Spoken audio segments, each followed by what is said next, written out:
Assalamualaikum warahmatullahi wabarakatuh. Kami dari kelompok 2 akan mempresentasikan diskusi hasil dari kelompok kami tentang SDI Sarekat Islam. Nama saya Citra Nur Alisa, nomor absen 9. Latar belakang pendirian. Latar belakang didirinya SDI tahun 1911 oleh H. Samahmudi di Solo adalah karena adanya keinginan untuk memajukan kepentingan ekonomi para pedagang Islam di Indonesia.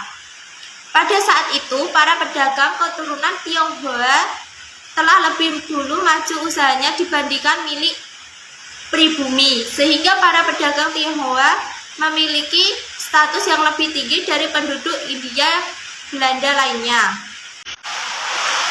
Di bawah pimpinan Haji Samanhudi, SDI berkembang pesat dan menjadi organisasi paling berpengaruh pada waktu itu.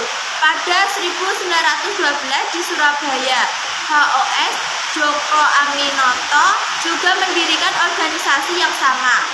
Djoko Aminoto masuk ke organisasi Sarekat Islam bersama dengan Hasan Ali Suharti.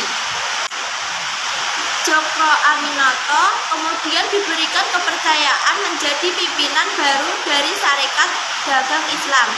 Ia pun mengubah nama organisasi tersebut menjadi Sarekat Islam. Nama Ahmad Dandi Saputra, nomor absen 2. Kebijakan atau program kerja. 1. Mengembangkan jiwa dagang dan kesejahteraan masyarakat pribumi. 2. Mengembangkan pendidikan dan pengajaran bagi masyarakat pribumi. 3. Memperbaiki citra Islam di kalangan masyarakat luas. 4. Membantu kesulitan yang dialami anggota dalam sektor ekonomi. 5. Mengembangkan eksistensi agama Islam di Indonesia. Keruntuhan organisasi. Keruntuhan organisasi pada tahun 1914, beberapa anggota Sarekat Islam mendapatkan pengaruh ideologi komunis dari tokoh Indische Sosial Demokratis Vereniging atau ISDV bernama Hein Snevliet.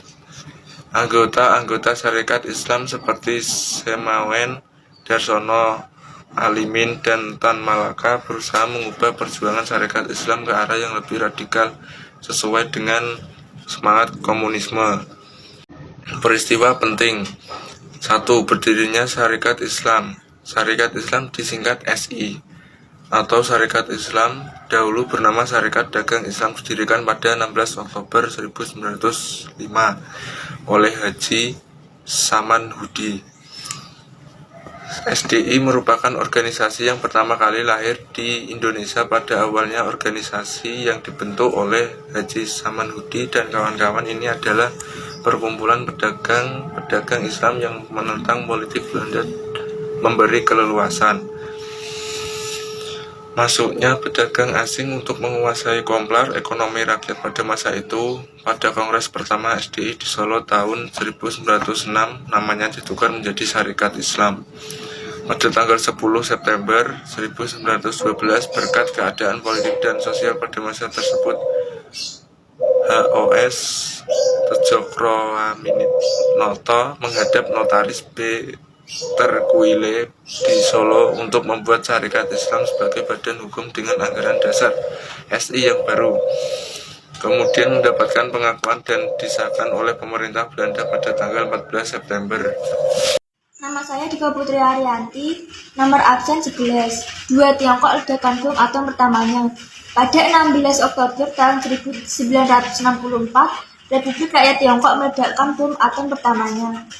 Negara pemilik senjata nuklir dikonfirmasi adalah Amerika Serikat, Rusia, Britania Raya, Prancis, Republik Rakyat Tiongkok, India, Korea Utara, dan Pakistan. Selain itu, negara Israel dipercaya mempunyai senjata nuklir, walaupun tidak diuji dan Israel enggan mengkonfirmasi apakah memiliki senjata nuklir ataupun tidak. 3. The Walt Disney Company didirikan. The Walt Disney Company secara harfiah berarti perusahaan Walt Disney, atau lebih dikenal dengan nama Disney, adalah perusahaan konglomerat di bidang hiburan dan media terbesar di dunia. Didirikan pada 16 Oktober 1923, perusahaan ini didirikan oleh Walt Disney dan Roy Oliver. Di sini dengan nama Disney Broadcast Film Studio, pusatnya terletak di Burbank, California. 4. Anies Baswedan dan Sandiaga Uno dilantik jadi Gubernur dan Wakil Gubernur DKI. Pada 16 Oktober 2017, Anies Baswedan dan Sandiaga Uno dilantik menjadi Gubernur dan Wakil Gubernur DKI Jakarta periode 2017 sampai 2022. Seiring perjalanan, Sandiaga mengundurkan diri menjadi calon wakil presiden pada 2019 berpasangan dengan Prabowo Subianto, namun kalah dari pemilu. Kini Anies Baswedan berpasangan dengan Ahmad Riza Patria sebagai wakil gubernur DKI Jakarta. Sekian, terima kasih. Wassalamualaikum warahmatullahi wabarakatuh.